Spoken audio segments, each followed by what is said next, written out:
ये भी हो सकता है क्या कि जिसके नाम के हम संकल्प कराएं वही हमारे भगवान का विरोधी हो?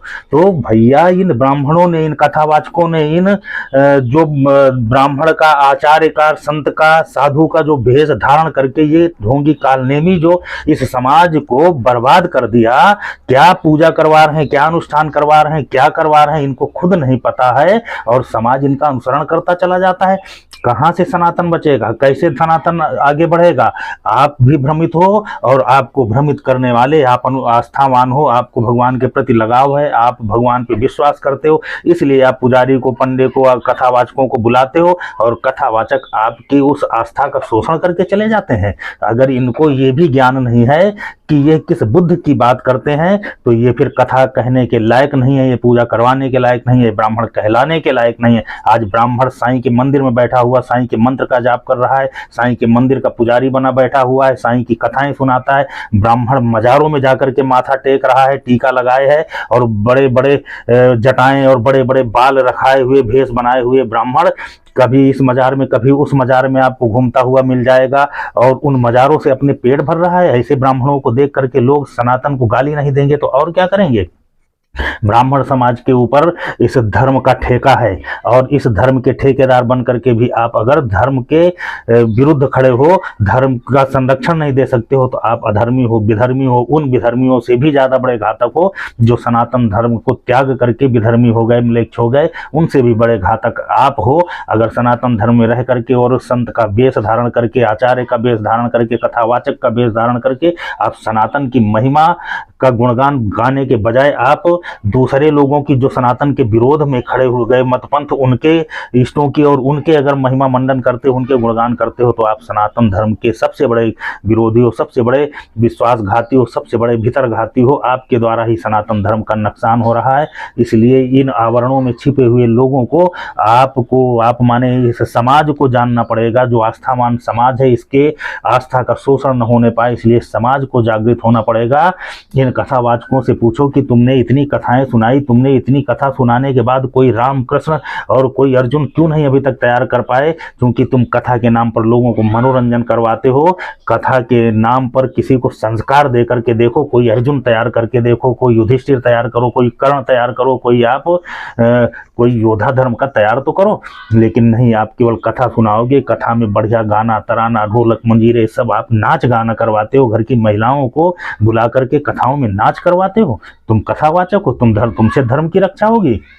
टीका आज आप देखो कि नए नए लड़के, 2 कौड़ी के लोग बड़ा बड़ा टीका लगा लेंगे, भगवान गौछा डाल लेंगे और यही सोशल मीडिया में आकर के अपने को ब्राह्मण बताते हैं, अपने को हिंदू रक्षक बताते हैं, अपने को कट्टर हिंदू बता करके हिंदुत्व को ही गाली देते हैं। तमाम आप हम उनके नाम नहीं लेना चाहते हैं। वो केवल भेष धारण करके सनातन को बदनाम करने के लिए ही टीका लगाते हैं, कपड़े पहनते हैं, जनेऊ ऊपर लटका लेंगे। तो ये दिखा करके यही तो हुआ है कि बुद्ध के समय पे बुद्ध तो कोई था ही नहीं, बुद्ध तो केवल काल्पनिक है। बुद्ध जो अवतार हुआ वो भगवान शंकर का अवतार है। कलयुग के प्रथम चरण में ही, शुरुआत में ही, महाभारत युद्ध के बाद जो अवतार हुआ वही भगवान बुद्ध का अवतार है। उसकी कहीं चर्चा कोई नहीं करता है और एक काल्पनिक बुद्ध गढ़ लिया गया, उस बुद्ध की लोग चर्चा करते हैं, उस बुद्ध को भगवान बना दिया। अरे आप सोचो कि ये कैसे प्रचार होगा? लोग कहते हैं कि जहां देखो पूरे दुनिया में जहां खुदाई करोगे वहां बुद्ध मिलेंगे। अरे बुद्ध कहां से मिल रहे हैं? कभी सोचा आपने कि अशोक मौर्य ने, वो आक्रमणकारी, वह अत्याचारी, वह हिंसक राजा, जो हत्यारा राजा था, उसको जब ये धरती पर खून खराबा करके उसका मन भर गया तो उसने अपने को श्रेष्ठ बनाने के लिए, अपने को संत बनाने के लिए, वह अपने इस जब सनातन ने स्वीकार नहीं किया तो एक इन्हीं सनातन धर्मी के जो चाटुकार लोग थे, धर्माचार्य थे, इनकी टीम बना करके, इनकी भीड़ बना करके एक कथित धर्म, बुद्ध धर्म का प्रचार करना शुरू कर दिया और 3 साल में 84,000 स्तूप बनवाए। आप अंदाजा लगाओ कि 84,000 स्तूप 3 साल में कैसे बन जाएंगे? जो हमारे मंदिर थे, जो विष्णु मंदिर थे, शिव मंदिर थे, जितने भी मंदिर थे, उन मंदिरों को तोड़ा गया, उनको तोड़ करके उनके मलबे से या उनके स्थान पे ही ये स्तूप खड़े करवाए गए। आज अगर उन स्तूपों में ये मिल रहे हैं, बुद्ध मिल रहे हैं, तो बुद्ध ये बुद्ध नहीं है, ये काल्पनिक, ये भगवान विष्णु की मूर्तियां ही हैं जिनको ये बुद्ध के रूप में अशोक के समय पर स्थापित किया गया। तो मिलेंगे ही, बुद्ध केवल कल्पना है। महावीर स्वामी का पूरा कंसेप्ट उठा करके, क्योंकि जो कालचक्र नाम का जो जैन मुनि था उसी ने गर्दभिल नाम के राजा के ऊपर आक्रमण कराया और उस आक्रमण में गर्दभिल मारे गए। तो उस समय ये शक थे, शक जिन्हें आप बुद्ध कह रहे हो, ये शक वंश के हैं, जिसको शाक के सिंह, शाक के वंश बना दिया, वो शक थे। शक वही थे जो मांसाहारी थे, हो गए थे, मांस भक्षक हो गए थे, विधर्मी हो गए थे। तो वो जो शक वंश के लोग थे वो इधर उधर मारे मारे घूम रहे थे। उन शकों को ही बुला करके उस कालचक्र नाम के जैन ऋषि ने उस गर्दभिल राजा की हत्या करवा दी।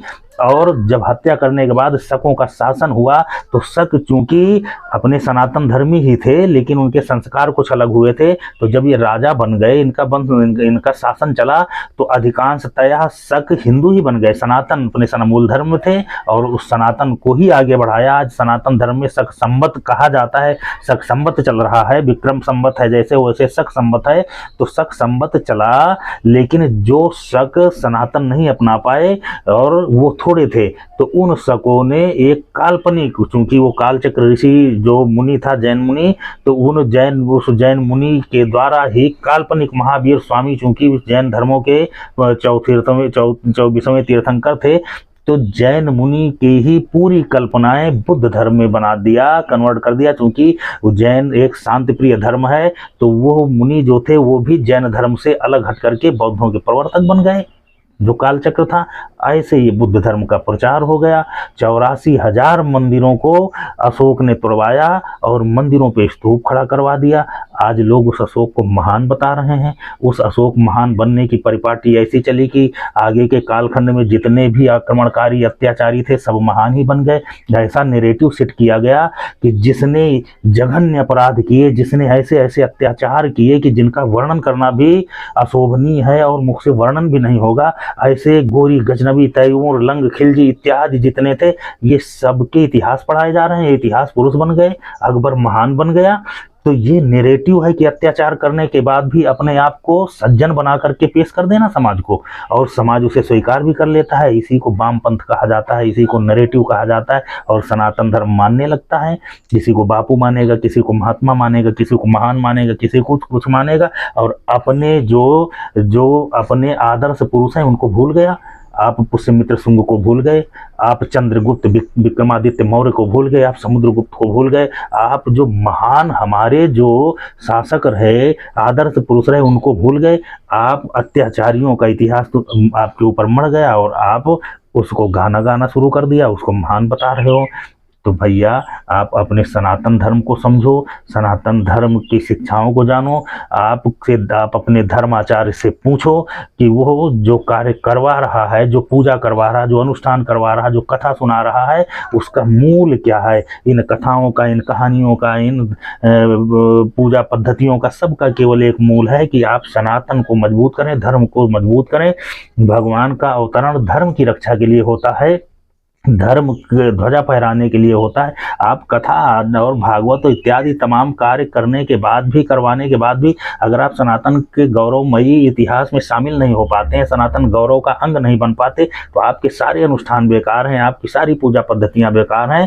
आप अपने कथावाचकों से, आप अपने पंडितों से, आप अपने आचार्यों से, उनसे पूछें कि वो जो पूजा करवा रहे हैं इसका मूल क्या है, उन मंत्रों का अर्थ क्या है, उस क्रिया का मतलब क्या है।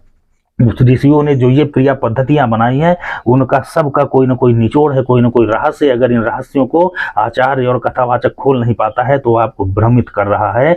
कथाओं के नाम पर ही सबसे ज़्यादा हमारे समाज को बर्बाद किया गया है। बड़े बड़े मंचों में बैठ करके कथावाचक जब मंच से धर्मनिरपेक्षता के नाम पर, समरसता के नाम पर विधर्मियों का महिमा मंडन करते हैं, तो जो भीड़ लगने वाली कथाओं में है वो भ्रमित हो जाती है और उसको भी यही लगता है कि ईश्वर अल्लाह तेरे नाम।